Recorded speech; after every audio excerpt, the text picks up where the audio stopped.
Mamá, no cuentes conmigo para cuidarte en la vejez. Tengo mi propia vida y familia. Respiré hondo. No respondí. Tomé el teléfono y marqué a mi abogado. Víctor, reescribe mi testamento. Todo.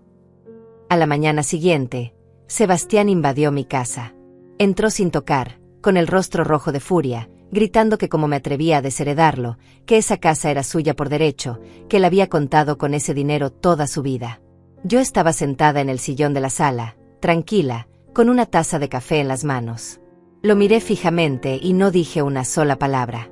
Eso lo enfureció más. Empezó a revolver cajones, a exigir papeles, a amenazarme con internarme por senil. Llamé a la policía. Cuando llegaron, Sebastián seguía gritando. Yo solo mostré mi teléfono con el mensaje que él me había enviado la noche anterior. Los oficiales lo sacaron de mi propiedad. Ahí fue cuando supe que esto apenas comenzaba, y que mi hijo no tenía idea de con quién se estaba metiendo. Pero para entender cómo llegamos a ese punto, tengo que regresar un poco. No mucho. Solo lo suficiente para que comprendan quién soy yo y que construí con estas manos que ahora tienen 64 años y algunas arrugas, pero que siguen siendo firmes. Me llamo Georgina. Soy viuda hace 8 años. Fui dueña de una empresa textil durante 40 años. No era un imperio, pero era mía. La levanté desde cero junto a mi esposo, cosiendo manteles en la mesa de nuestra cocina cuando Sebastián era apenas un bebé. Trabajamos 18 horas al día durante una década. Cuando finalmente pudimos contratar empleados, cuando abrimos la primera tienda física, cuando conseguimos contratos con hoteles y restaurantes importantes, sentí que todo el sacrificio había valido la pena. Mi esposo murió de un infarto fulminante. Fue tan rápido que no hubo tiempo ni para despedirse. Una mañana estaba desayunando conmigo, riendo por algo que vio en el periódico, y 3 horas después ya no estaba. Sebastián tenía 31 años. Vino al funeral con Lilia, su esposa, y estuvieron a mi lado durante los días más oscuros de mi vida. Pensé que siempre estaríamos unidos, que la familia era lo único que importaba, que el amor entre madre e hijo era inquebrantable. Qué ingenua fui. Después de la muerte de mi marido, me volqué en Sebastián. Era todo lo que me quedaba. Vendí la empresa textil un año después porque no tenía fuerzas para seguir sola. La vendí bien. Muy bien. $400,000. Invertí parte, ahorré parte, y usé parte para ayudar a mi hijo en todo lo que necesitara.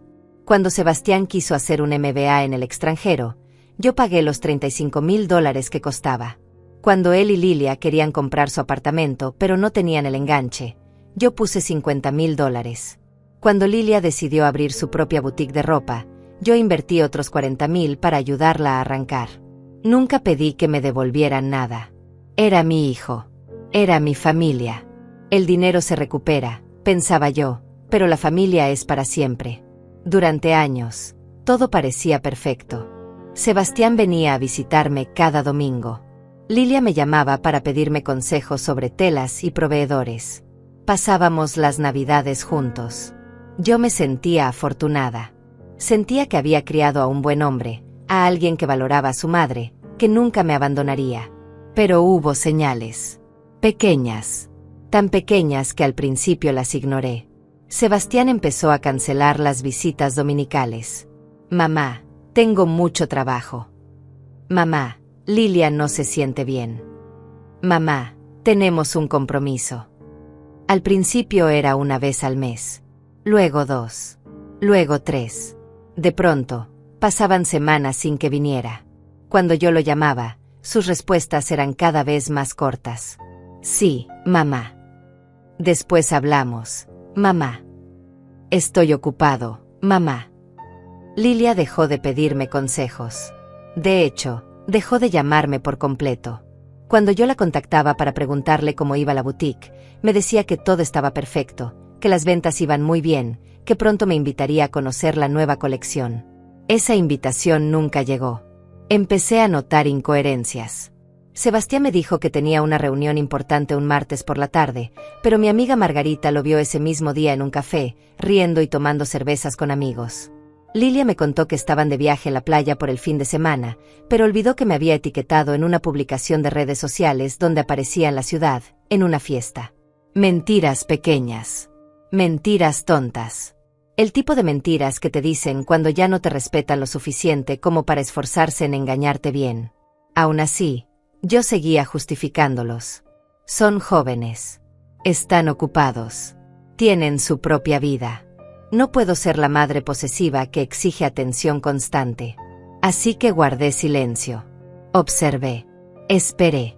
Hasta que llegó ese mensaje. Era un viernes por la noche. Yo estaba en casa, preparando la cena, cuando mi teléfono vibró. Pensé que sería Margarita confirmando nuestro almuerzo del sábado. Pero no. Era Sebastián. Mamá, necesito que hablemos con seriedad. Ya tienes 64 años y es momento de que pienses en tu futuro. Lilia y yo hemos estado investigando residencias para adultos mayores. Hay algunas muy buenas, con atención las 24 horas. No cuentes conmigo para cuidarte en la vejez. Tengo mi propia vida y familia. Busca una residencia o contrata enfermeras. Es lo mejor para todos. Leí el mensaje una vez, 2 veces, 3 veces. Cada palabra era un golpe. No me estaba pidiendo opinión. No me estaba consultando. Me estaba informando. Me estaba descartando. Como si fuera un mueble viejo del que había que deshacerse. 64 años. Él hablaba como si yo estuviera al borde de la muerte, como si fuera una carga insoportable. Yo, que seguía caminando 5 kilómetros diarios. Yo, que manejaba mi propio coche. Yo, que administraba mis inversiones sin ayuda de nadie. Yo, que cocinaba, limpiaba y vivía de manera completamente independiente. Pero no era mi edad lo que me dolió. Era el desprecio. Era el mensaje implícito detrás de cada palabra. Ya no me necesitas, así que yo ya no te necesito. Me senté en la mesa de la cocina. Las manos me temblaban, pero no de miedo. De algo mucho más frío. De claridad absoluta. En ese momento entendí todo. Las visitas canceladas. Las mentiras. La distancia. No era casualidad. No era que estuvieran ocupados. Era que ya me habían descartado. Ya habían decidido que yo era un estorbo en sus vidas. Y ahora solo estaban esperando el momento adecuado para deshacerse de mí de manera conveniente para ellos. No les respondí esa noche. Dejé el teléfono sobre la mesa y me quedé ahí sentada, en silencio, durante horas. Pensé en todos los sacrificios que hice. En las noches sin dormir cosiendo para pagar sus estudios. En el coche que vendí para darle su apartamento. En los $40,000 que le di a Lilia sin pedirle ni un papel firmado. Y entonces pensé en algo más importante. Pensé en mí. En quién era yo antes de convertirme en la madre que daba todo sin esperar nada. En la mujer que construyó un negocio de la nada. En la mujer que sobrevivió a la muerte de su esposo y siguió adelante.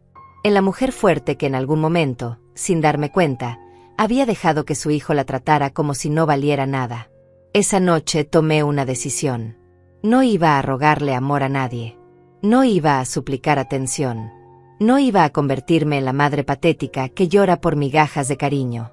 Si mi hijo había decidido que yo ya no importaba en su vida, entonces él tampoco iba a importar en la mía. Y más importante aún, no iba a heredar ni un centavo de lo que construí con mi esfuerzo. A la mañana siguiente llamé a Víctor a las 8 de la mañana. No esperé hasta las 9 como habíamos acordado. Necesitaba actuar rápido, antes de que la rabia se convirtiera en debilidad, antes de que la parte de mí que todavía quería creer en mi hijo me hiciera dudar. Georgina, buenos días. Llegas temprano.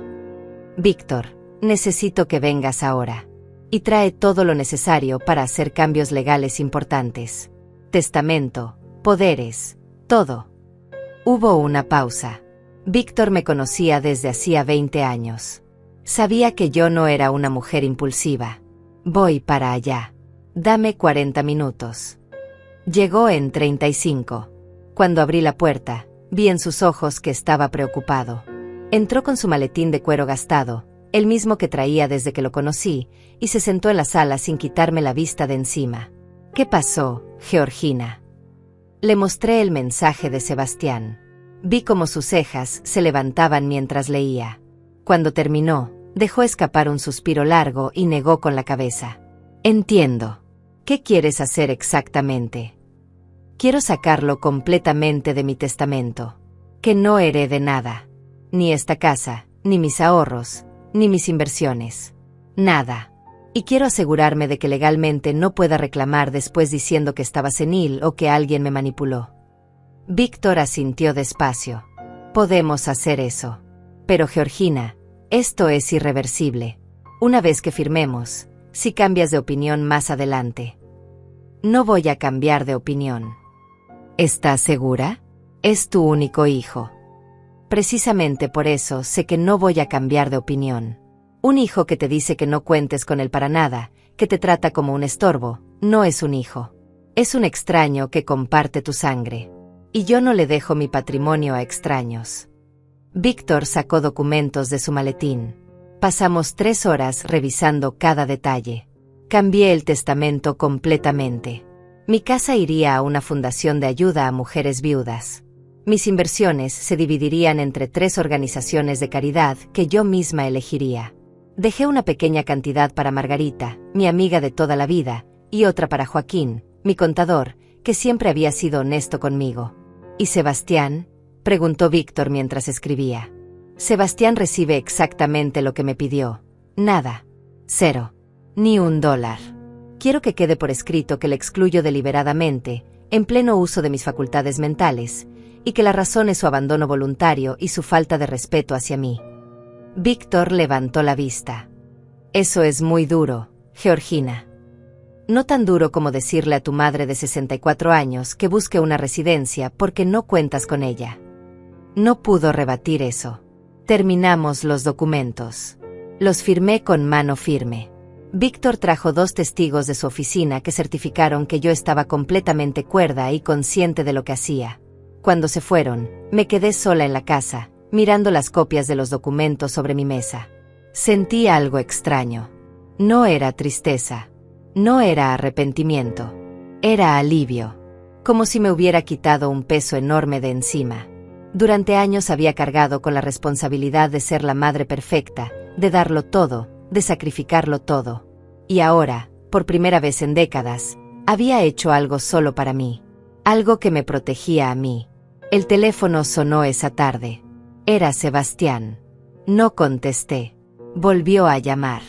Ignoré la llamada. Me escribió. Mamá, ¿estás bien? ¿Por qué no contestas? La hipocresía me dio náuseas.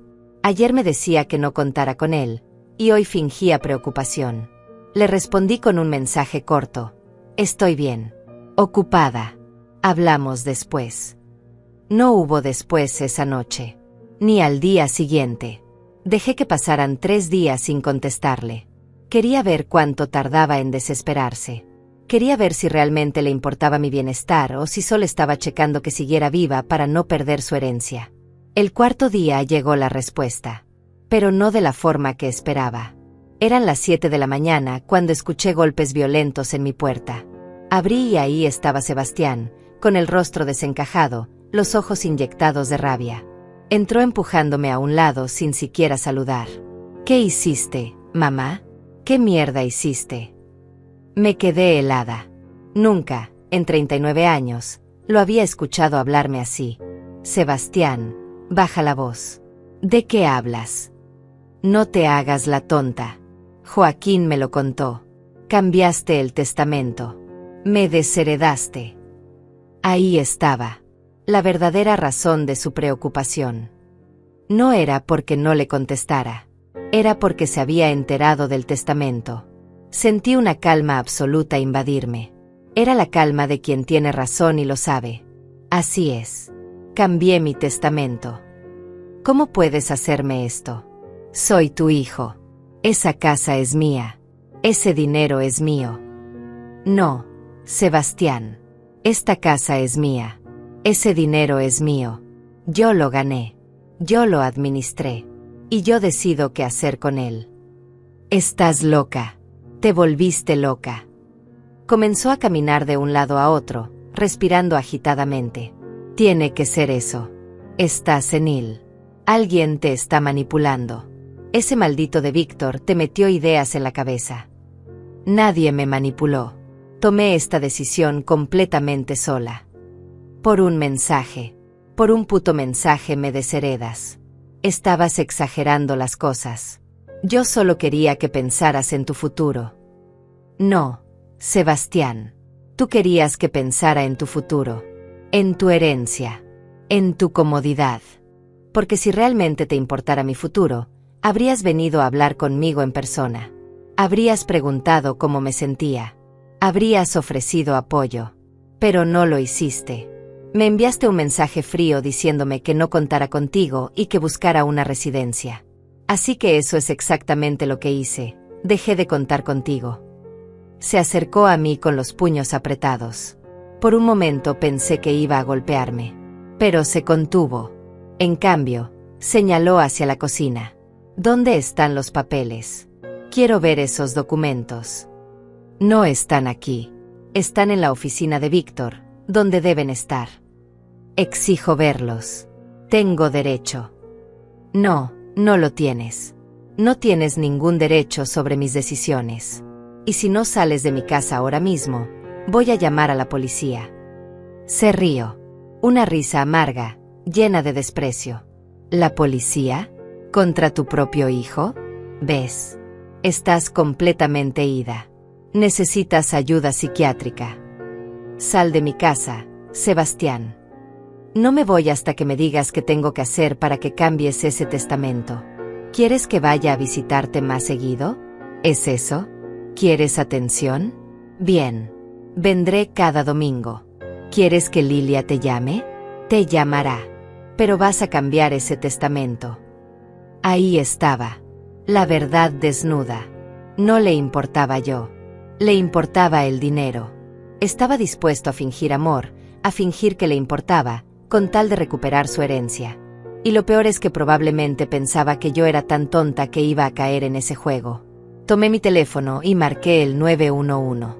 Cuando escuchó los tonos, sus ojos se abrieron con incredulidad. ¿En serio vas a hacer esto?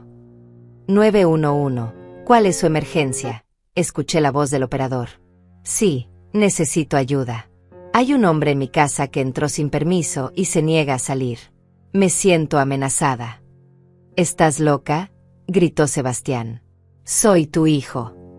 ¿Cuál es su dirección, señora?, preguntó el operador. Le di mi dirección. Sebastián me miraba como si no pudiera creer lo que estaba pasando. Como si yo fuera el monstruo. Como si él no hubiera entrado a mi casa gritando, exigiendo, amenazando. Ya vienen en camino, señora. Manténgase en la línea. Sebastián dio un paso atrás. Esto no se va a quedar así. Voy a impugnar ese testamento. Voy a demostrar que no estás en tus cabales. Voy a conseguir que un juez declare que necesitas un tutor.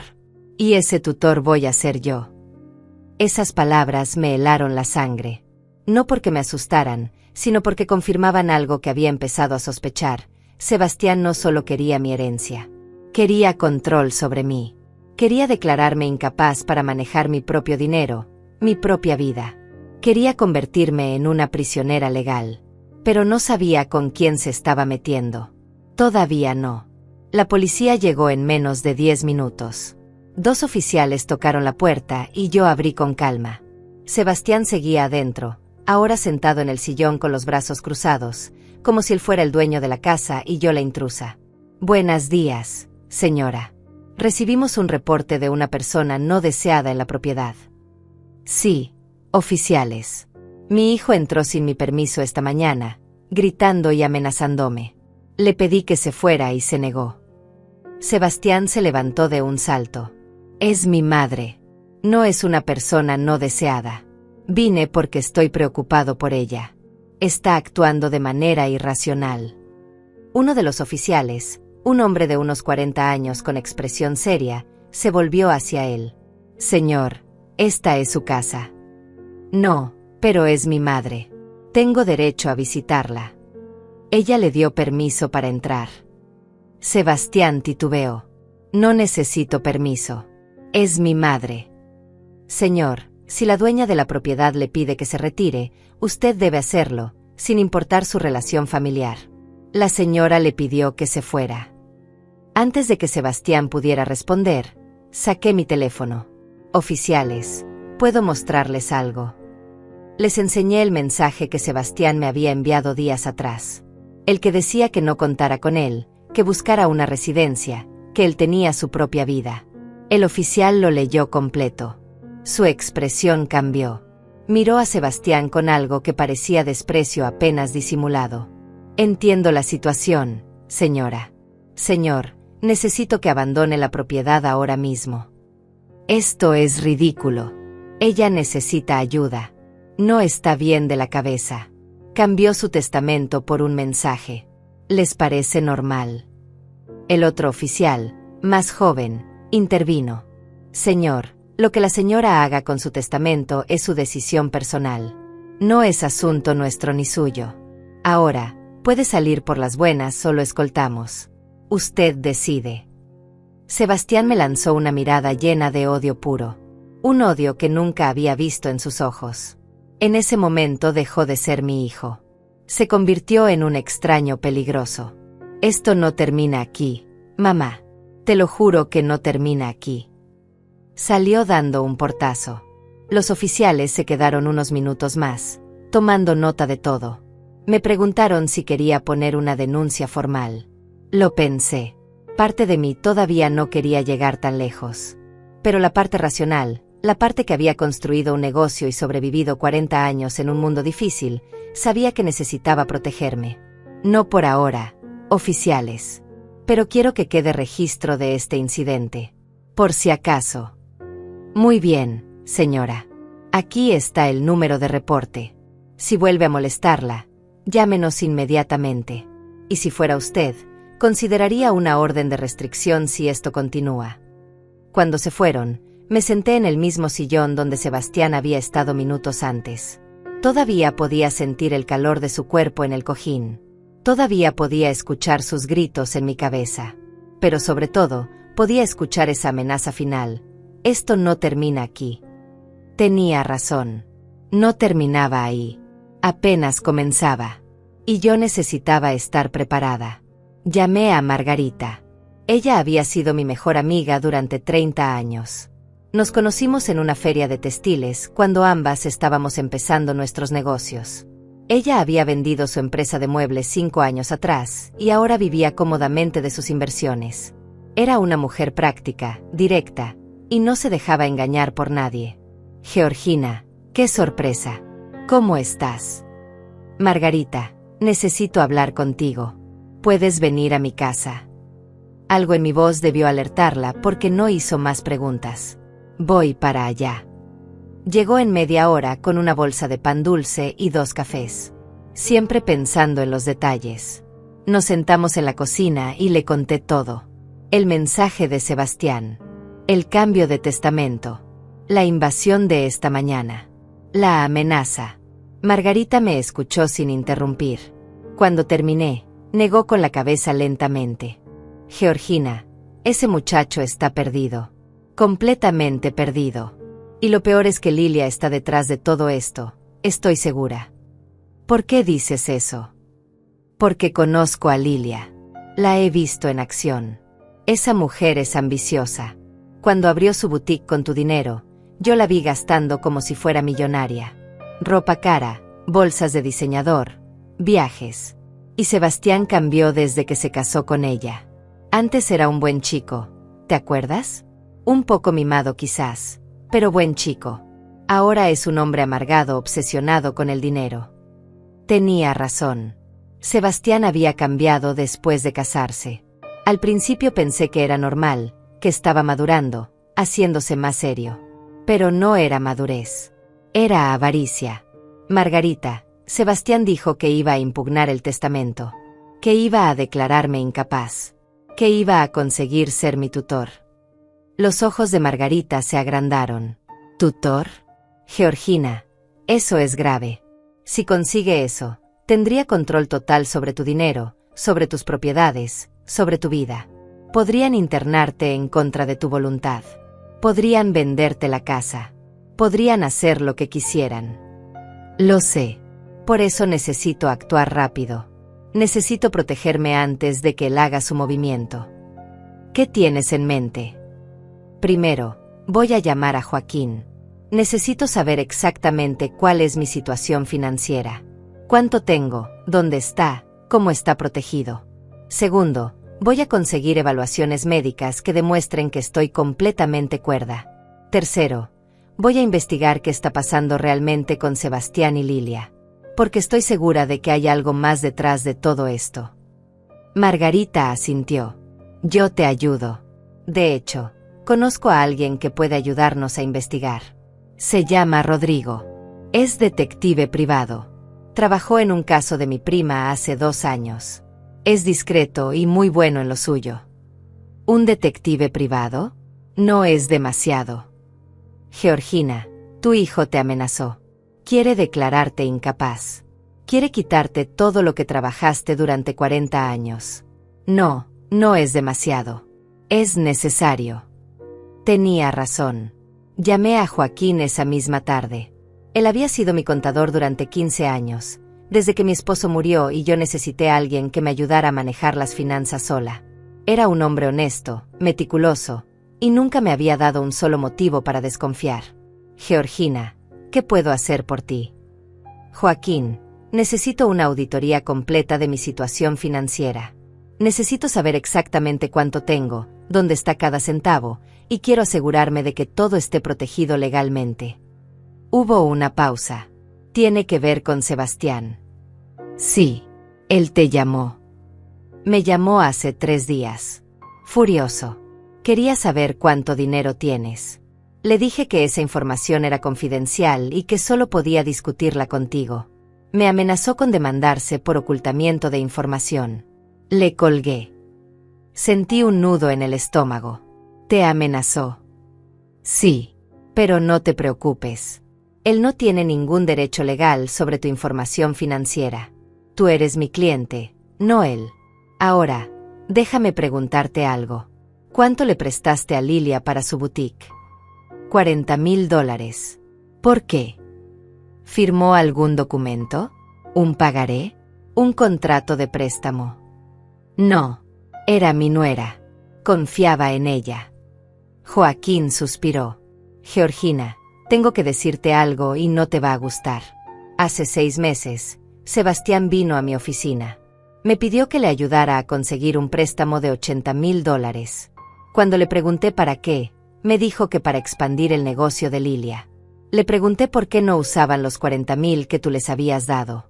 Se puso nervioso y me dijo que ese dinero ya estaba invertido y que necesitaban capital adicional. ¿Y le diste el préstamo? No, porque cuando revisé su situación financiera, descubrí que ya tenían deudas por más de $120,000. Tarjetas de crédito al máximo, préstamos personales, incluso un préstamo de día de pago. Le dije que no podía ayudarlo porque era un riesgo demasiado alto. Se molestó y se fue. Sentí que el piso se movía bajo mis pies. $120,000 en deudas. Los $40,000 que yo le di a Lilia, desaparecidos. Sebastián buscando más dinero desesperadamente. Joaquín, ¿dónde crees que está ese dinero que yo le di a Lilia? No lo sé con certeza, Georgina. Pero si tuviera que adivinar, diría que lo usaron para tapar deudas. O peor, que Lilia lo gastó en su estilo de vida. Porque su boutique está quebrada. Llamé a un contacto en el sector hace unos días, después de que Sebastián me llamó. La boutique cerró hace 4 meses. ¿Cerró? ¿Y por qué no me dijeron nada? Porque probablemente no querían que supieras que el negocio fracasó, que tu dinero se perdió. Y ahora están desesperados. Por eso Sebastián te envió ese mensaje. Por eso quiere desheredarte. Perdón, quise decir, por eso quiere controlarte. Necesitan tu dinero para salvarse de la ruina financiera. Todo empezaba a tener sentido. Las visitas canceladas. Las mentiras. El mensaje cruel. La amenaza de declararme incapaz. No era solo desprecio. No era solo falta de amor. Era desesperación financiera. Era avaricia pura. Mi hijo y mi nuera estaban arruinados, y me veían como su salvación, como una alcancía que podían romper cuando quisieran. Pero no sabían que esa alcancía tenía dientes. El informe de Joaquín me dejó aturdida durante horas. Me senté en la sala mirando por la ventana, viendo cómo el sol se ponía lentamente mientras procesaba cada detalle. $120,000 en deudas. La boutique cerrada. Mis $40,000 desaparecidos. Todo era peor de lo que había imaginado. Preparé un té de tila y me obligué a pensar con claridad. Las emociones no iban a resolver nada. Necesitaba actuar con inteligencia, con estrategia. Si ellos querían jugar sucio, yo jugaría más inteligente. No iba a ser la víctima. No iba a esperar a que me declararan incapaz. Iba a actuar primero. A las 8 de la mañana siguiente llamé a Margarita. ¿Todavía tienes el contacto de ese detective? Rodrigo. Sí, tengo su número. ¿Quieres que lo llame? Por favor. Dile que necesito verlo hoy mismo. Es urgente. 2 horas después estaba sentada en una cafetería del centro frente a un hombre de unos 50 años, delgado, con lentes y una libreta en la mano. Rodrigo no parecía un detective de películas. Parecía un contador o un profesor. Pero Margarita me había asegurado que era el mejor. Señora Georgina, Margarita me contó un poco de su situación. ¿Qué necesita exactamente? Necesito saber todo sobre mi hijo y mi nuera. Sus finanzas, sus movimientos, sus contactos. Necesito saber en qué están metidos y qué están planeando. Y necesito pruebas documentadas de todo. Rodrigo asintió mientras escribía. ¿Sospecha de algo específico además de las deudas? Sospecho que están planeando declararme legalmente incapaz para tomar control de mis bienes. Mi hijo me amenazó con eso hace 2 días. Y sospecho que ya dieron pasos en esa dirección. Entiendo. Déjeme explicarle cómo funciona esto. Voy a investigar sus registros financieros públicos, sus redes sociales, sus movimientos. Si me autoriza, también puedo hacer vigilancia física para documentar su estilo de vida y sus actividades. Todo legal, todo admisible en corte si llegara a ser necesario. Haga lo que tenga que hacer. El dinero no es problema. Muy bien. Necesito algunos datos básicos y una semana. Le tendré un informe preliminar en 7 días. Le di toda la información que tenía sobre Sebastián y Lilia. Direcciones, números de teléfono, placas de sus coches, nombres de sus empleadores. Rodrigo lo anotó todo meticulosamente. Cuando terminamos, fui directo al consultorio de mi médico de cabecera. El doctor Mario me atendía desde hacía 12 años. Era un hombre serio, profesional, y me conocía bien. Georgina, qué sorpresa verte sin cita. Todo bien. Doctor, necesito que me haga una evaluación completa. Física y mental. Necesito documentación que demuestre que estoy en perfecto estado de salud y completamente cuerda. Me miró extrañado. Pasó algo. Le conté la versión resumida. Su expresión se endureció. Entiendo. Vamos a hacerlo todo. Exámenes de sangre, presión, reflejos. Y te voy a referir con una psiquiatra colega mía para que te haga una evaluación cognitiva completa. Cualquier intento de declararte incapaz va a estrellarse contra un muro de evidencia médica. Pasé 3 días haciéndome estudios. Análisis de sangre, electrocardiograma, resonancia magnética, exámenes neurológicos. La psiquiatra, una mujer llamada Carmina, me hizo pruebas de memoria, razonamiento, capacidad de decisión. Me entrevistó durante 2 horas. Al final me dijo, Georgina, tienes la salud mental de alguien de 40 años. Tu memoria está perfecta, tu capacidad de razonamiento es excelente, no hay ningún signo de demencia ni deterioro cognitivo. Voy a poner todo eso por escrito y lo voy a certificar. Si alguien intenta decir que no estás en tus cabales, tendrá que enfrentarse a mi testimonio profesional. Mientras esperaba los resultados completos, Joaquín trabajaba en asegurar mis finanzas. Movimos dinero a cuentas que requerían doble autenticación. Pusimos candados legales en mis propiedades. Creamos una estructura donde ningún cambio importante podía hacerse sin la firma de 3 personas. Yo, Víctor el abogado, y Joaquín. Ahora, incluso si consiguieran declararte incapaz, lo cual es imposible con tus evaluaciones médicas. No podrían tocar tu dinero sin pasar por nosotros, me explicó Joaquín. Pasó una semana. Sebastián no volvió a aparecer, pero tampoco me llamó ni me escribió. Ese silencio me preocupaba más que sus gritos. Significaba que estaba planeando algo. Y yo necesitaba saber qué. Rodrigo me llamó el 8º día. Señora Georgina, tengo el informe preliminar. Podemos vernos. Nos encontramos en la misma cafetería. Rodrigo puso un sobre grueso sobre la mesa.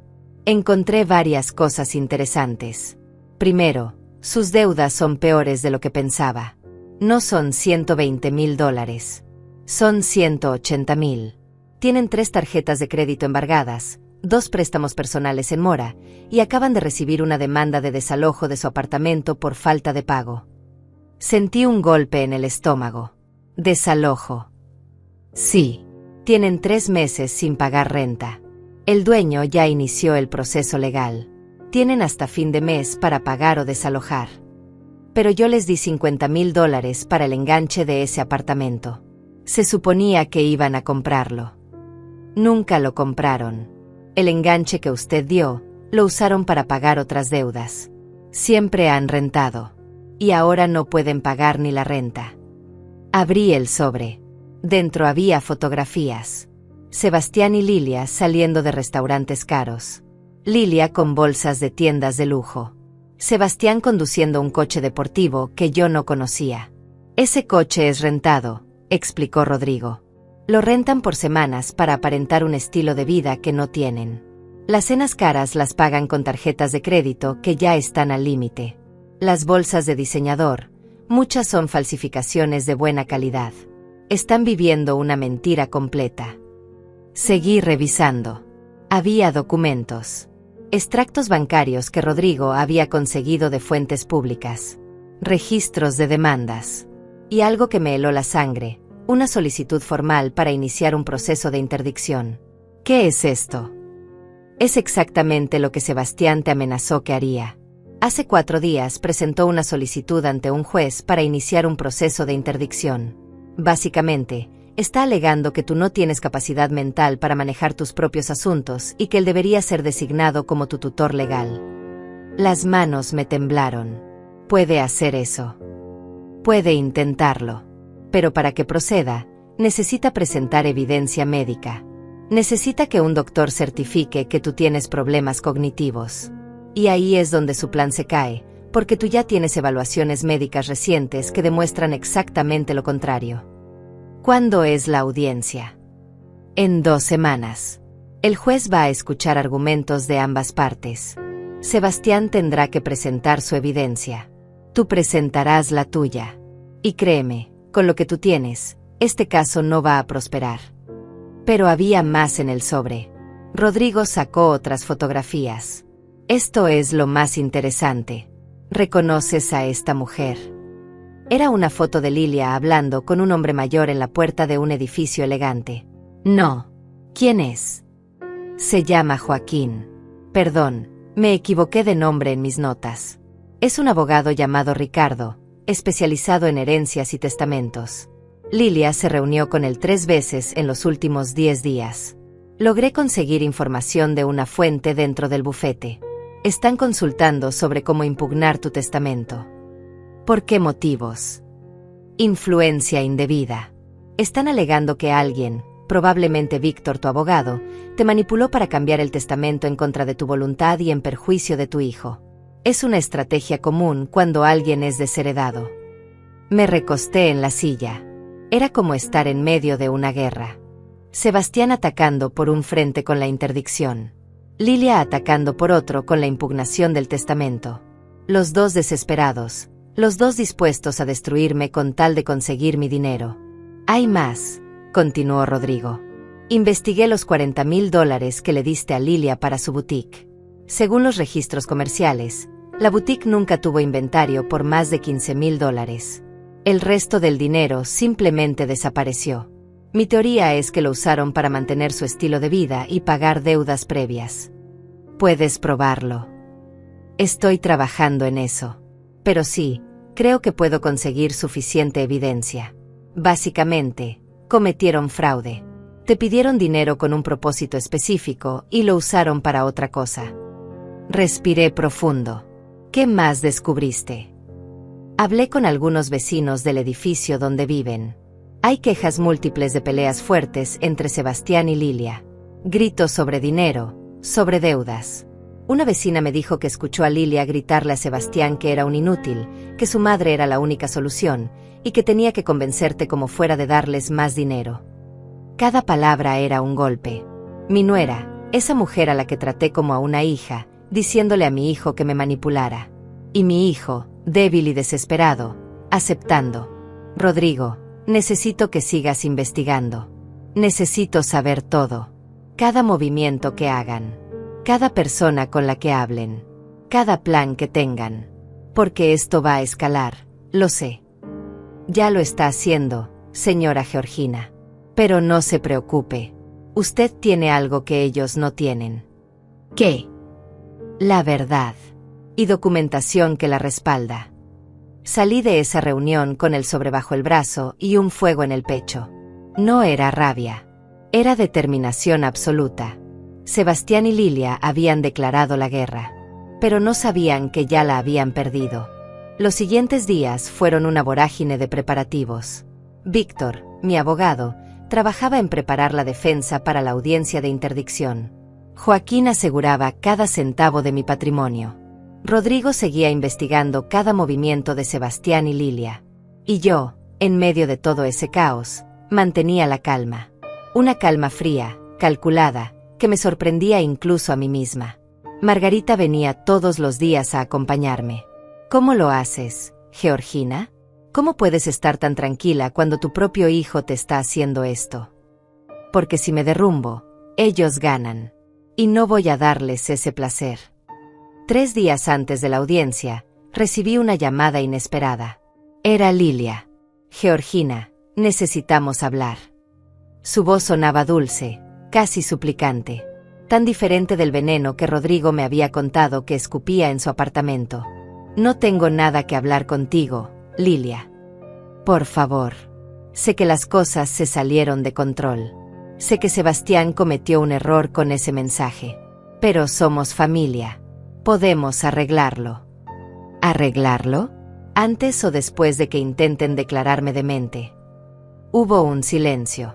Yo no sabía nada de eso. Fue idea de Sebastián. Yo le dije que estaba mal, pero él no me escucha. Está desesperado por la situación financiera. Georgina, estamos en bancarrota.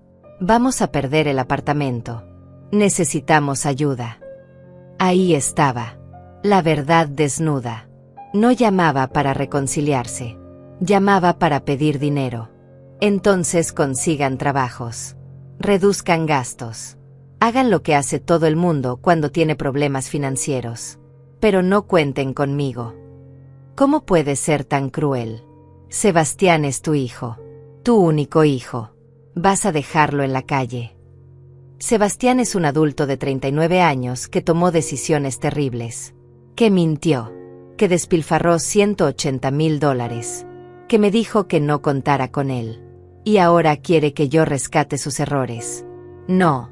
Lilia. Se acabó. Te vas a arrepentir.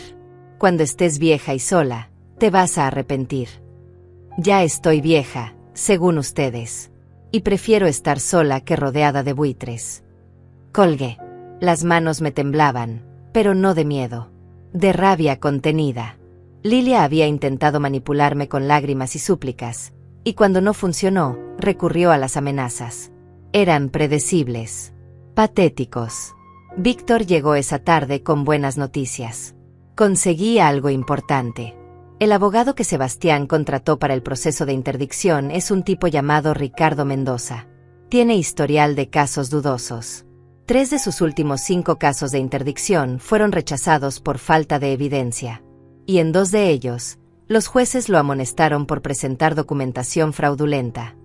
Documentación fraudulenta. Certificados médicos falsos. Evaluaciones psiquiátricas inventadas. Básicamente, su estrategia es fabricar evidencia. Y estoy seguro de que eso es exactamente lo que planea hacer con tu caso. ¿Cómo lo detenemos? Ya lo hice. Presenté una moción ante el juez alertándolo sobre el historial de Mendoza y solicitando que cualquier evidencia médica que presente sea verificada directamente con los profesionales que supuestamente la emitieron. También presenté tus evaluaciones médicas reales, certificadas por médicos con 30 años de experiencia. Georgina, ese caso está muerto antes de empezar. 2 días antes de la audiencia, Rodrigo me llamó con urgencia. Señora Georgina, necesito que venga a mi oficina. Encontré algo que tiene que ver.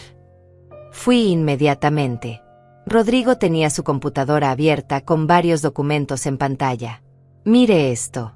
Conseguí acceso a los registros bancarios de Sebastián y Lilia de los últimos 6 meses. Legalmente, a través de una fuente que tiene acceso a información crediticia. Y encontré algo muy interesante. Me mostró una serie de transacciones. Retiros en efectivo, pagos a casinos, transferencias a casas de apuestas en línea.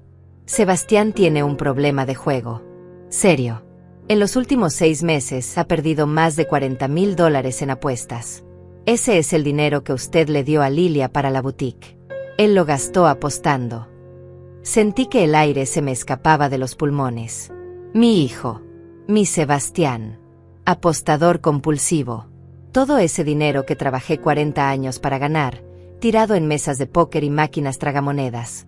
Lilia lo sabe. Oh, ella lo sabe. Mire estas conversaciones. Me mostró capturas de pantalla de mensajes entre Sebastián y Lilia. Peleas terribles. Lilia insultándolo, llamándolo perdedor, inútil.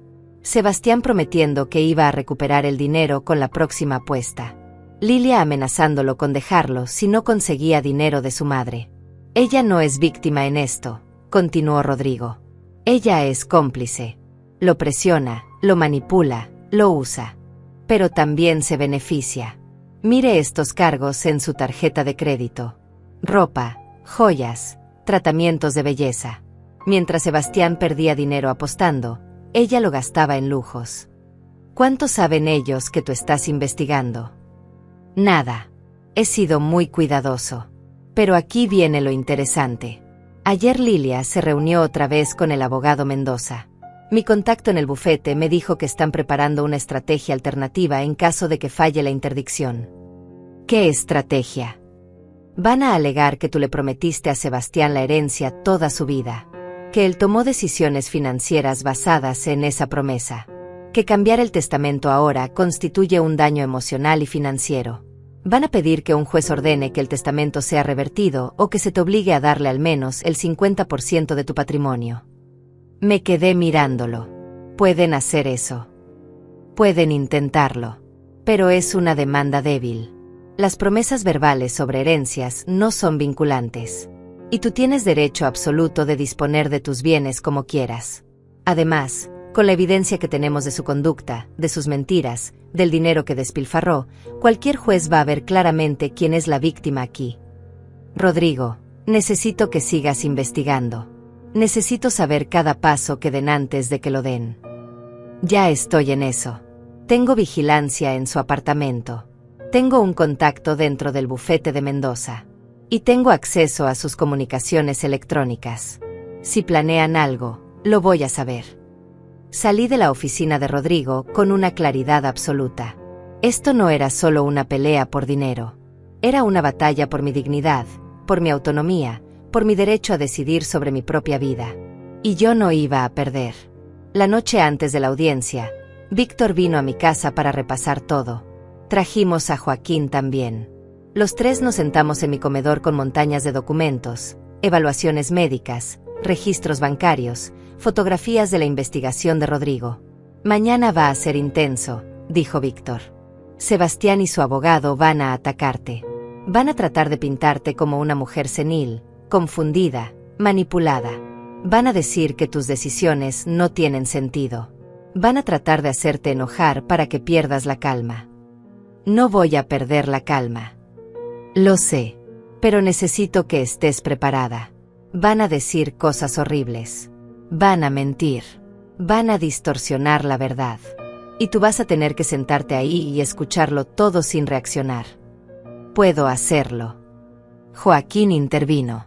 Georgina, también tengo que decirte algo. Sebastián me llamó ayer.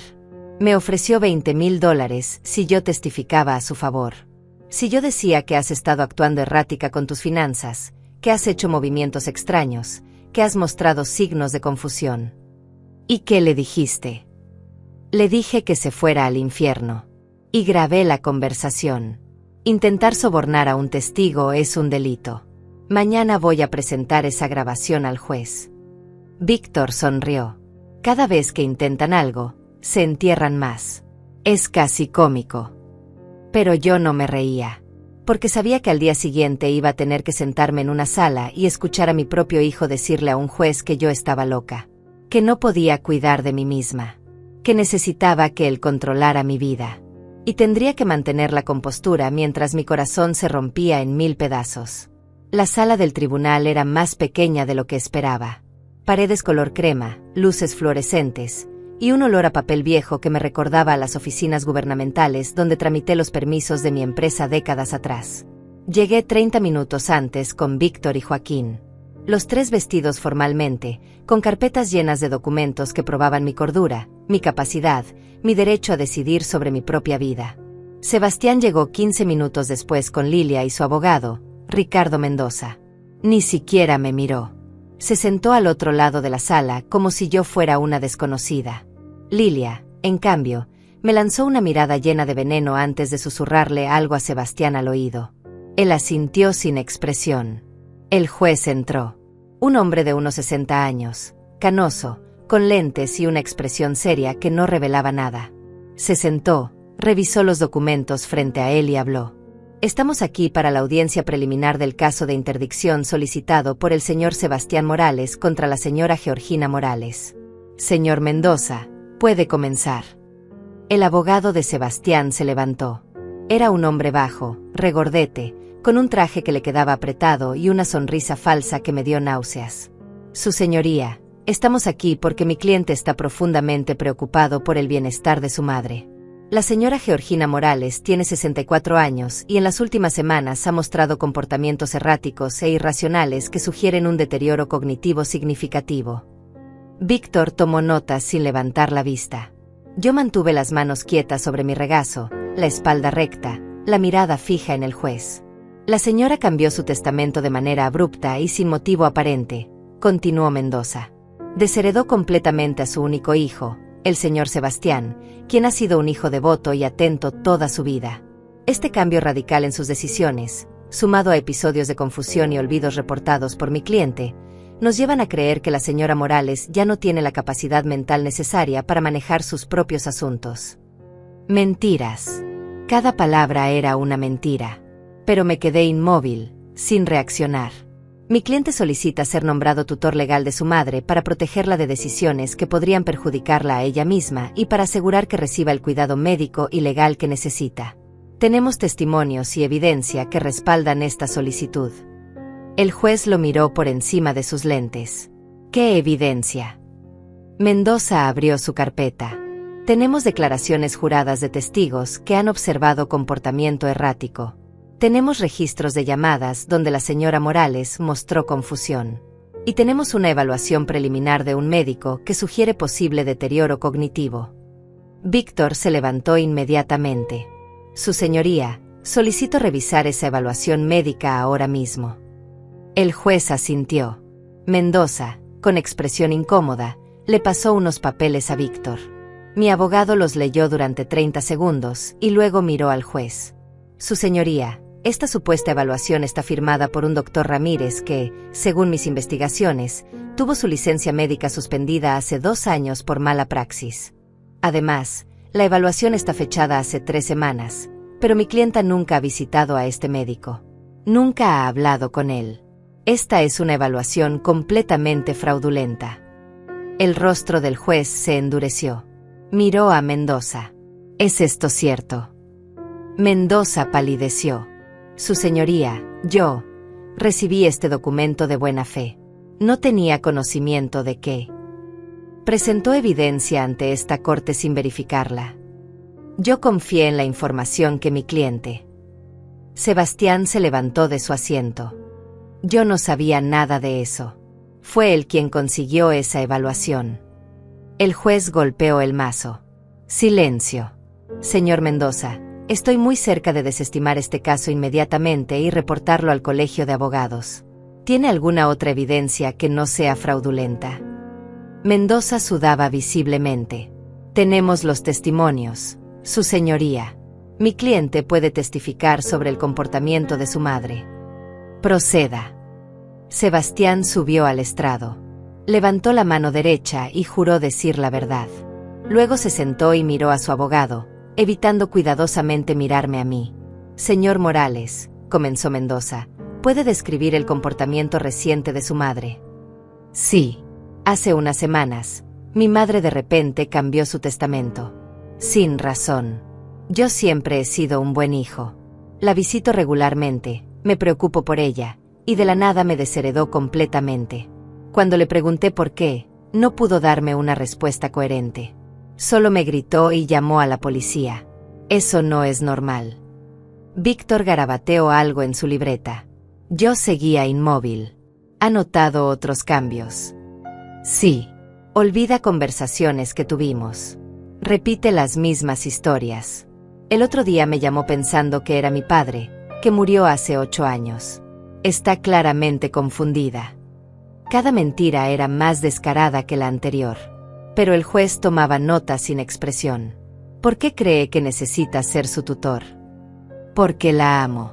Es mi madre. Y no puedo verla destruir su vida por decisiones que toma cuando no está en sus cabales. Necesita protección. Necesita ayuda. Y yo soy la única familia que tiene. Mendoza se sentó satisfecho. Víctor se levantó para el contrainterrogatorio. Señor Morales, dice que visita a su madre regularmente. ¿Con qué frecuencia? Sebastián titubeó. Bueno, regularmente. Una vez por semana, más o menos. ¿De verdad? Víctor sacó un documento. Tengo aquí registros de llamadas y mensajes. En los últimos 6 meses, usted visitó a su madre exactamente 3 veces. Y 2 de esas visitas duraron menos de 20 minutos. Eso es regularmente. Yo he estado ocupado con el trabajo. Entiendo. Hablemos de ese mensaje que le envió a su madre hace 2 semanas. El que decía, y cito, no cuentes conmigo para cuidarte en la vejez. Tengo mi propia vida y familia. Busca una residencia. Eso le suena a un hijo devoto y preocupado. Sebastián se puso rojo. Ese mensaje fue sacado de contexto. Yo estaba molesto ese día. ¿Molesto por qué? Por cosas personales. Tiene problemas financieros, señor Morales. Objeción, gritó Mendoza. No es relevante. El juez lo miró. Voy a permitir la pregunta. La motivación del demandante es absolutamente relevante en un caso de interdicción. Víctor continuó. Tiene deudas por más de $180,000. El silencio en la sala era absoluto. Sebastián miraba al piso. Responda la pregunta, señor Morales, ordenó el juez. Sí, tengo deudas. ¿Y está enfrentando un desalojo de su apartamento por falta de pago? Sí.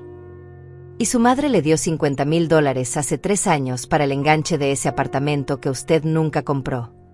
Yo, sí, pero... Y le dio otros 40,000 a su esposa para un negocio que quebró hace 4 meses. Eso no tiene nada que ver. Tiene todo que ver. Usted está en bancarrota. Necesita dinero desesperadamente. Y su madre, que tiene un patrimonio considerable, acaba de desheredarlo. Así que decidió declararla incapaz para tomar control de ese dinero. No es así. No. Estoy preocupado por ella. Tan preocupado que le dijo que buscara una residencia. Tan preocupado que intentó sobornar al contador de su madre con $20,000 para que testificara en su contra. Sebastián palideció. ¿Qué? Yo nunca. Víctor se volvió hacia el juez. Su señoría, tengo una grabación de esa conversación. El señor Joaquín Ruiz, contador de mi clienta, grabó la llamada donde el señor Morales le ofreció dinero a cambio de falso testimonio. El juez miró a Sebastián con una mezcla de disgusto y decepción. Señor Morales, intentó sobornar a un testigo. Sebastián abrió la boca, pero no salió ningún sonido. Lilia se levantó de su asiento. Esto es una trampa. Están manipulando todo. El juez golpeó el mazo. Señora, siéntese o la haré desalojar de mi sala. Víctor volvió a su asiento. No tengo más preguntas, su señoría. Creo que las motivaciones del demandante están muy claras. El juez respiró profundo. Señor Mendoza, ¿tiene más testigos? No, su señoría. Entonces es el turno de la defensa. Señor Víctor, puede llamar a su primer testigo. Víctor se levantó. Llamo a la señora Georgina Morales al estrado. Me levanté con las piernas firmes y caminé hacia el frente. Juré decir la verdad y me senté. Finalmente miré a Sebastián directamente a los ojos. Él apartó la mirada. Señora Georgina, comenzó Víctor, ¿cómo se siente hoy? Me siento perfectamente bien. Lúcida, consciente y absolutamente segura de mis decisiones. ¿Por qué cambió su testamento? Respiré hondo. Porque mi hijo me dejó muy claro que no contaba con él para nada. Y yo decidí que si él no contaba conmigo como madre, yo no contaría con él como heredero. Fue una decisión consciente, racional y justa. Víctor continuó con las preguntas. Señora Georgina, ¿puede decirnos qué hizo ayer? Ayer me levanté a las 7 de la mañana. Desayuné avena con fruta. Salí a caminar 5 kilómetros por el parque como hago todos los días. Regresé, me bañé, hice llamadas para revisar mis inversiones con mi asesor financiero, almorcé ensalada de pollo, leí un libro sobre historia europea que compré la semana pasada, y en la tarde vine aquí a prepararme para esta audiencia con usted y con Joaquín. ¿Le parece eso el comportamiento de alguien con deterioro cognitivo? No, señor. Su hijo alegó que usted lo llamó pensando que era su difunto esposo. ¿Es eso cierto? Nunca he hecho eso. Es una mentira absoluta. Víctor sacó varios documentos. Su señoría, tengo aquí evaluaciones médicas realizadas la semana pasada por el doctor Mario Salazar, médico internista con 30 años de experiencia, y por la doctora Carmina Flores, psiquiatra certificada. Ambas evaluaciones confirman que la señora Georgina está en perfecto estado de salud física y mental. No hay signos de demencia, Alzheimer, ni ningún tipo de deterioro cognitivo. Su memoria está intacta. Su capacidad de razonamiento es excelente. Y su habilidad para tomar decisiones es completamente normal. Le pasó los documentos al juez, quien los leyó cuidadosamente. Vi cómo sus cejas se levantaban mientras leía. Luego miró a Sebastián con una expresión que dejaba claro lo que pensaba. Señora Georgina, continuó Víctor, ¿cuánto dinero le ha dado a su hijo en los últimos 8 años? Había preparado esta respuesta. $35,000 para su MBA. $50,000 para el supuesto enganche de su apartamento. $40,000 para el negocio de mi nuera. En total, $125,000. ¿Le ha devuelto algo de ese dinero? Ni un centavo. ¿Sabía usted que su hijo tiene un problema de juego y que gran parte de ese dinero lo perdió apostando? Sentí que algo se rompía dentro de mí, pero mantuve la voz firme. Me enteré hace pocos días a través de una investigación privada que contraté para protegerme. ¿Por qué sintió que necesitaba protegerse de su propio hijo? Porque me amenazó con declararme incapaz. Porque intentó sobornar a mi contador. Porque invadió mi casa gritando y exigiendo. Porque dejó de ser mi hijo el día que me dijo que no contara con él y que me fuera a una residencia. El silencio en la sala era ensordecedor. Víctor asintió. No tengo más preguntas, su señoría. Mendoza se levantó para el contrainterrogatorio. Parecía un hombre derrotado, pero tenía que intentarlo. Señora Georgina, ¿no es cierto que cambió su testamento por despecho? Por un simple mensaje que malinterpretó.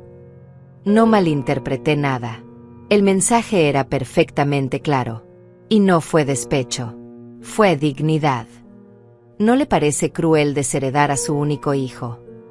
No tan cruel como decirle a tu madre de 64 años que busque una residencia porque tienes tu propia vida. Pero usted le prometió durante años que él heredaría todo. Él tomó decisiones basándose en esa promesa. Nunca le prometí nada. Y si tomó decisiones financieras esperando que yo muriera para heredar, eso dice más sobre él que sobre mí. Mendoza no tenía más munición. Se sentó. El juez se inclinó hacia adelante. Señora Georgina, tengo una pregunta. Si su hijo admitiera su error, si se disculpara sinceramente, ¿consideraría reconciliarse con él? La pregunta me tomó por sorpresa. Miré a Sebastián. Él me estaba mirando también, por primera vez en toda la audiencia. Vi algo en sus ojos. ¿Arrepentimiento? ¿Esperanza? No podía saberlo. Su señoría, respondí lentamente. El amor de madre no se apaga como un interruptor. Siempre amaré a mi hijo.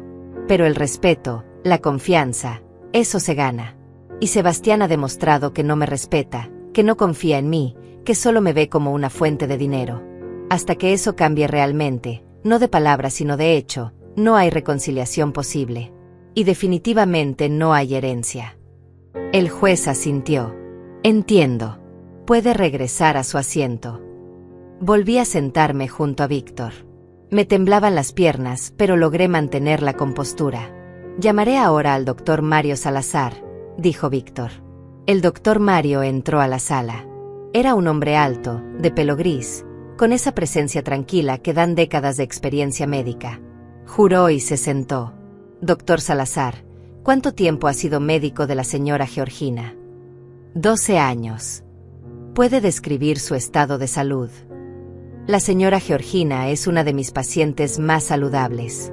Tiene la presión arterial perfecta, el colesterol controlado, no toma medicamentos más allá de vitaminas. Físicamente está en excelente forma para su edad. Y mentalmente, acabo de hacerle una evaluación completa la semana pasada. Su función cognitiva es impecable. ¿Vio algún signo de demencia, confusión o deterioro mental? Absolutamente ninguno. De hecho, su puntaje en las pruebas cognitivas fue superior al promedio para su grupo de edad. En su opinión médica profesional, la señora Georgina tiene capacidad para manejar sus propios asuntos. Sin ninguna duda, está completamente capacitada. Mendoza ni siquiera intentó contrainterrogar. No tenía caso. Luego testificó la doctora Carmina, la psiquiatra. Su testimonio fue aún más contundente. Habló de las extensas pruebas que me hizo, de mi claridad mental, de mi capacidad de razonamiento lógico. Esta es una mujer que tomó una decisión difícil pero racional, concluyó la doctora. No hay nada de patológico en cambiar un testamento cuando sientes que has sido traicionada. Es una respuesta completamente normal y saludable establecer límites. Finalmente, Joaquín subió al estrado. Víctor fue directo. Señor Joaquín Ruiz, ¿el señor Sebastián Morales intentó sobornarlo? Sí. Me ofreció $20,000 si yo testificaba que la señora Georgina había mostrado confusión o comportamiento errático en el manejo de sus finanzas. ¿Y qué respondió usted? Le dije que eso era falso y que no participaría en su fraude. Y grabé la conversación. Víctor presentó la grabación. El juez la escuchó completa. La voz de Sebastián era inconfundible, ofreciendo dinero, insistiendo, amenazando cuando Joaquín se negó. Cuando terminó, el juez se quitó los lentes y los limpió lentamente. Luego miró a Sebastián con una expresión de profundo disgusto. He escuchado suficiente. Señor Morales, lo que usted ha intentado hacer aquí hoy es repugnante. Presentar evidencia médica fraudulenta, mentir bajo juramento, intentar sobornar testigos. Esto no es preocupación por su madre. Esto es codicia pura. Sebastián intentó hablar, pero el juez levantó la mano. No he terminado. La señora Georgina Morales está claramente en pleno uso de sus facultades mentales. Tiene todo el derecho del mundo a disponer de su patrimonio como le parezca. Y francamente, después de escuchar cómo la ha tratado usted, entiendo perfectamente por qué tomó esa decisión. Golpeó el mazo. La solicitud de interdicción es denegada. Completamente. Y señor Mendoza, voy a reportar su conducta al Colegio de Abogados. Presentar evidencia fraudulenta es motivo de suspensión. Mendoza palideció. Sebastián se hundió en su silla. Lilia se levantó furiosa. Esto es injusto. Ella tiene millones y va a dejar que su propio hijo termine en la calle. El juez la miró fríamente. Señora, su esposo es un adulto capaz de trabajar y ganarse la vida. La señora Georgina no tiene ninguna obligación legal ni moral de rescatarlos de sus malas decisiones financieras. Ahora salgan de mi sala antes de que los acuse de desacato. Víctor y Joaquín me ayudaron a levantarme. Salimos de la sala mientras Sebastián y Lilia se quedaban atrás, derrotados, humillados. Afuera del tribunal, respiré el aire fresco. Había ganado, pero no sentía triunfo. Sentía alivio y una tristeza profunda por el hijo que perdí en algún momento del camino. Pensé que después de la audiencia todo terminaría, que Sebastián y Lilia entenderían que habían perdido y simplemente desaparecerían de mi vida. Qué ingenua fui. Otra vez. 2 días después de la audiencia, Margarita me llamó temprano en la mañana. Su voz sonaba alterada. Georgina, enciende tu computadora.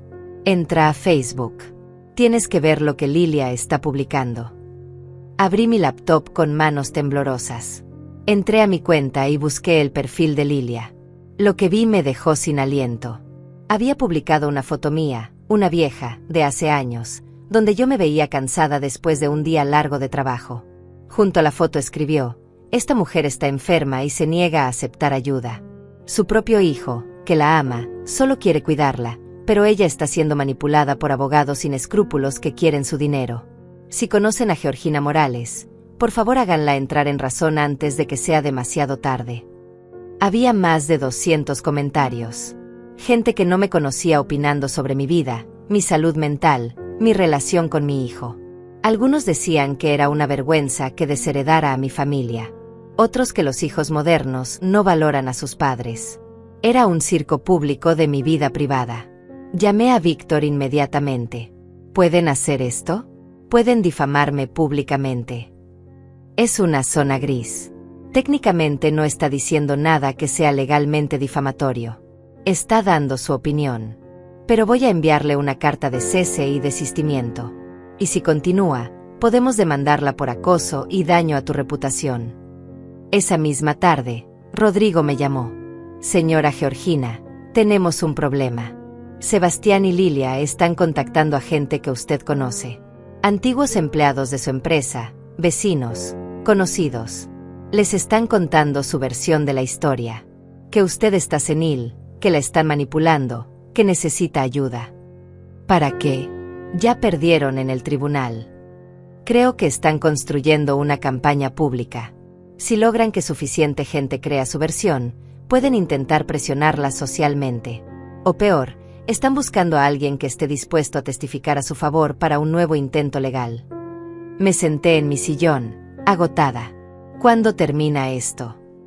Cuando ya no tengan nada que ganar. O cuando las consecuencias de continuar sean peores que rendirse. Esa noche no comí. Me quedé sentada en la oscuridad de mi sala pensando en cómo había llegado hasta aquí. Como un hijo que cargué en mi vientre, que amamanté, que crié con todo mi amor, se había convertido en este extraño cruel que intentaba destruirme públicamente. Al día siguiente empezaron las llamadas. Antiguos compañeros de trabajo preguntándome si estaba bien. Vecinos mirándome con lástima en la calle. Una prima lejana me escribió diciendo que había escuchado que estaba enferma y ofreciéndome ayuda. La humillación era insoportable. Pero luego pasó algo inesperado. Elsa, una de mis antiguas empleadas de la empresa textil, publicó su propia respuesta en redes sociales. Trabajé para Georgina Morales durante 15 años. Es la mujer más íntegra, inteligente y fuerte que conozco. Si ella tomó la decisión de desheredar a su hijo, tengan por seguro que tuvo razones poderosas.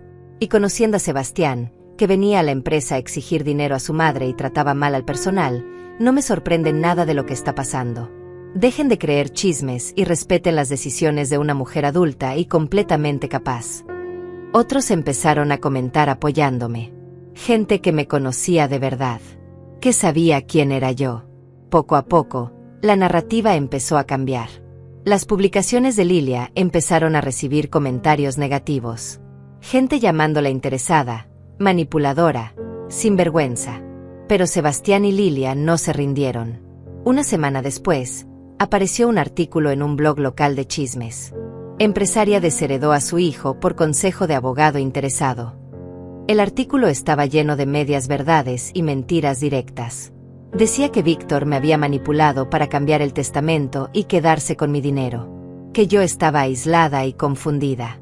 Que mi hijo solo quería ayudarme. Víctor demandó al blog por difamación. El artículo fue eliminado en 3 días y el blogger tuvo que publicar una retractación. Pero el daño estaba hecho. Mi nombre estaba en internet asociado con escándalos familiares. Rodrigo continuaba vigilando. Me informaba de cada movimiento. Sebastián había contactado a 3 abogados más buscando alguno que aceptara intentar otro caso de interdicción. Todos lo rechazaron después de revisar la evidencia del primer juicio. Lilia intentó acercarse a Joaquín otra vez, esta vez ofreciéndole $30,000 por información sobre mis cuentas bancarias. Joaquín la grabó también y me entregó la evidencia. Están desesperados, me dijo Joaquín. Completamente desesperados. Y la gente desesperada hace cosas estúpidas. Tenía razón. Porque 2 semanas después de la audiencia, recibí una carta certificada. Era una demanda civil. Sebastián me demandaba por daño emocional y promesa incumplida. Alegaba que durante toda su vida yo le había prometido que heredaría mi patrimonio, que él había tomado decisiones financieras basándose en esa promesa, y que cambiar el testamento constituía un incumplimiento de contrato verbal que le había causado sufrimiento emocional. Pedía $150,000 en compensación. Víctor leyó la demanda y se rió. Esto es ridículo. No tiene ninguna base legal. Las promesas verbales sobre herencias futuras no son contratos vinculantes. Y el sufrimiento emocional tiene que ser probado, no solo alegado. Vamos a pedir que esto sea desestimado inmediatamente. Pero mientras esperábamos la fecha de la audiencia para la desestimación, las cosas empeoraron. Alguien, probablemente Lilia, filtró mi dirección a un grupo de Facebook de justicia familiar. Empecé a recibir mensajes de desconocidos insultándome, llamándome mala madre, egoísta, cruel. Tuve que hacer privados todos mis perfiles de redes sociales. Tuve que pedirle a mi vecino que vigilara mi casa porque hubo 2 incidentes donde alguien dejó basura en mi puerta. Están tratando de quebrarme psicológicamente, le dije a Margarita. Quieren que me sienta tan acosada que les dé dinero solo para que me dejen en paz. ¿Y lo vas a hacer? Jamás. Porque si cedo ahora, nunca va a terminar. Siempre van a volver por más. Rodrigo hizo un descubrimiento crucial. Revisando las redes sociales de Lilia, encontró que estaba vendiendo cosas. Ropa, joyas, muebles. Todo a precios bajísimos. Estaban liquidando todo lo que tenían. Van a ser desalojados en menos de 2 semanas, me informó Rodrigo. No tienen dinero ni para pagar un hotel. Creo que el plan es hacer tanto escándalo público que tú cedas y les des dinero por lástima o por vergüenza. No van a conseguirlo. Pero la verdad es que estaba agotada. Físicamente bien, mentalmente exhausta. Cada día era una nueva batalla. Cada mañana me despertaba preguntándome qué nuevo ataque vendría. Empecé a tener problemas para dormir. Perdí peso. Margarita estaba preocupada. Georgina, tienes que cuidarte. Esto te está consumiendo. Lo sé, pero no puedo rendirme. Si me rindo, todo por lo que luché no valdrá nada. Víctor presentó la moción para desestimar la demanda civil. El juez, el mismo de la audiencia de interdicción, la leyó y citó a ambas partes a una audiencia breve. Cuando llegamos, el juez parecía molesto. Señor Morales, ¿de verdad está usted demandando a su madre por no heredarlo? Después de todo lo que vimos en la audiencia anterior. Sebastián, con otro abogado nuevo porque Mendoza había sido suspendido, intentó defenderse. Su señoría, esto no es sobre la herencia. Es sobre promesas incumplidas que causaron daño real a mi vida. El juez lo interrumpió. Caso desestimado. Y señor Morales, si vuelve a presentar demandas frívolas contra su madre, lo voy a sancionar por abuso del sistema judicial. ¿Me entiende? Otra victoria legal. Pero cuando salí del tribunal, vi a Sebastián y Lilia hablando con alguien. Un periodista. Estaban dándole una entrevista. hablando sobre la madre cruel que abandonó a su hijo. Supe que esto no terminaría pronto, pero también supe que no importaba cuánto tiempo tomara, yo no iba a quebrarme. La entrevista con el periodista nunca se publicó. Rodrigo descubrió que el supuesto periodista era en realidad un blogger sin credibilidad que ya había sido demandado 3 veces por difamación. Cuando Víctor le envió una carta amenazándolo con acciones legales si publicaba algo, el hombre desapareció. Pero ese fue el último movimiento desesperado de Sebastián y Lilia. Una semana después, fueron desalojados de su apartamento. Rodrigo me envió fotos de sus pertenencias en la calle, de ellos cargando cajas hacia un camión de mudanza viejo. Se mudaron a un departamento diminuto en una zona barata de la ciudad. La boutique de Lilia estaba oficialmente en bancarrota. Sebastián había perdido su trabajo después de que su empleador se enterara de los escándalos legales. Habían caído completamente, y fue su propia avaricia la que los destruyó. Margarita vino esa tarde con vino y pastel. Se terminó. Georgina, ganaste. Pero yo no sentía que había ganado nada. Había perdido a mi hijo. Sí, él me había traicionado, mentido, intentado destruirme. Pero seguía siendo mi hijo. Y una parte de mí, esa parte de madre que nunca muere, lloraba por él. ¿Alguna vez te arrepientes?, me preguntó Margarita. ¿De desheredarlo? No. ¿De perder la relación que pensé que teníamos? Todos los días. Pero no puedes extrañar algo que nunca fue real. Yo amaba a un hijo que no existía. El verdadero Sebastián es un hombre que solo me veía como una cuenta bancaria. 2 meses pasaron en relativa paz. Sin demandas, sin acosos, sin drama público. Poco a poco volví a mi vida normal. Caminatas diarias, almuerzos con Margarita, lectura, viajes cortos a ciudades cercanas. Recordé quién era yo antes de convertirme en la madre que lo daba todo. Una tarde de octubre, 3 meses después de la audiencia, alguien tocó mi puerta. Miré por la mirilla y mi corazón se detuvo.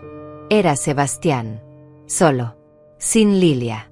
Con ropa arrugada, barba de días, ojeras profundas. Se veía destruido. No abrí inmediatamente. Me quedé ahí parada, debatiendo. Finalmente, respiré hondo y abrí la puerta. Pero no lo dejé entrar. ¿Qué quieres, Sebastián? Se quedó callado durante largos segundos. Cuando habló, su voz estaba rota. Vine a decirte que tenías razón. En todo. Ah, sí. Lilia me dejó. Hace 2 semanas. Se fue con un tipo que tiene dinero. Me dijo que yo era un fracasado, que nunca debió casarse conmigo, que perdí nuestra única oportunidad de salvarnos cuando no pude quitarte tu dinero. No sentí satisfacción al escucharlo. Solo una tristeza profunda. Perdí mi trabajo. Perdí mi apartamento. Perdí todo. Y lo peor es que perdí a mi madre por mi propia codicia. Tenía lágrimas en los ojos. No vine a pedirte dinero. No vine a pedirte que me perdones. Solo vine a decirte que lo siento. Y que tú eras la única persona en el mundo que realmente me amaba, y yo te traté como basura. Me quedé mirándolo. Parte de mí quería abrazarlo, decirle que todo estaría bien, rescatarlo como siempre había hecho. Pero la parte más fuerte, la parte que había aprendido a respetarse a sí misma, sabía que no podía hacer eso. Sebastián, aprecio que hayas venido a disculparte. Pero las disculpas son solo palabras. Lo que necesitas es cambiar de verdad. Necesitas buscar ayuda para tu problema de juego. Necesitas conseguir un trabajo honesto y aprender a vivir dentro de tus posibilidades. Necesitas convertirte en un hombre de verdad, no en el niño mimado que cree que el mundo le debe algo. Lo sé. Ya empecé terapia. Encontré un grupo de apoyo para adictos al juego. Conseguí trabajo en un almacén. No paga mucho, pero es honesto. Me alegra escuchar eso. Mamá, no te pido que cambies el testamento. No te pido dinero. Solo te pido una oportunidad de demostrarte que puedo ser mejor. De recuperar tu respeto, aunque sea un poco. Lo miré a los ojos. Vi algo que no había visto en años. Sinceridad. Vulnerabilidad real. No la manipulación que solía usar cuando quería algo. Está bien, Sebastián. Puedes demostrarme que cambiaste. Pero va a tomar tiempo. Mucho tiempo. Y no va a ser fácil. Porque la confianza que destruiste no se reconstruye de la noche a la mañana. Lo entiendo. Y déjame ser clara, el testamento no va a cambiar. Aunque te conviertas en el hijo perfecto, mi dinero irá a las fundaciones que elegí. Porque esa decisión no fue solo sobre ti. Fue sobre mí. Sobre mi derecho a decidir qué hacer con lo que trabajé toda mi vida. Lo acepto. No vine por eso. Entonces podemos intentar reconstruir algo. No sé si alguna vez volveremos a ser madre e hijo como antes. Ese puente está quemado. Pero quizás podamos construir uno nuevo. Diferente. Más honesto. Sebastián asintió, las lágrimas corriendo por su rostro. Gracias, mamá. No me des las gracias todavía. Demuéstramelo con acciones. Se fue. Yo cerré la puerta y me apoyé contra ella. Lloré. Por primera vez en meses, lloré. No de tristeza, no de rabia. De liberación. Margarita tenía razón. Había ganado. No porque recuperara a mi hijo, sino porque recuperé algo más importante. Mi dignidad. Mi autonomía. Mi derecho a establecer límites y a exigir respeto. 6 meses después, Sebastián seguía en terapia. Seguía trabajando. Me llamaba una vez por semana, conversaciones cortas donde me contaba sobre su progreso. No pedía nada. Solo compartía. Yo escuchaba, cautelosa pero esperanzada. No sé si algún día lo perdonaré completamente. No sé si volveremos a tener una relación real. Pero aprendí algo valioso. El amor no significa permitir el abuso. Ser madre no significa sacrificar tu dignidad. Y a veces, decir no es el acto de amor más grande que puedes dar. Vendí mi casa grande y me mudé a un apartamento más pequeño cerca del mar. Doné parte del dinero a refugios para mujeres víctimas de abuso familiar. Invertí otra parte en un fondo para becas universitarias para jóvenes de bajos recursos. El resto lo guardé para vivir cómodamente el tiempo que me quede. Viajo con Margarita. Leo libros que siempre quise leer. Tomo clases de pintura. Vivo para mí por primera vez en décadas. Y cuando miro atrás a todo lo que pasé, no siento arrepentimiento. Siento orgullo. Porque me enfrenté a la traición más dolorosa que existe y salí del otro lado más fuerte, más sabia, más libre. Le diría a cualquier persona que esté pasando por algo similar, tu valor no depende de cuánto das. Tu amor no se mide por cuánto sacrificas. Y tienes todo el derecho del mundo de protegerte, incluso de tu propia familia. Porque al final del día, la única persona que estará contigo hasta el último momento eres tú misma. Y mereces tratarte con el mismo amor y respeto que das a los demás.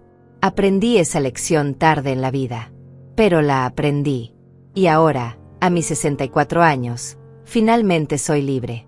Entonces te pregunto a ti, que escuchaste mi historia, si alguien que amas te traicionara, te usara, te descartara, ¿tendrías el valor de defenderte? ¿O seguirías dándolo todo esperando que algún día te valoraran? Piénsalo bien. Porque tu dignidad no tiene precio. Y nadie, absolutamente nadie, tiene derecho a quitártela. Ni siquiera tu propia sangre.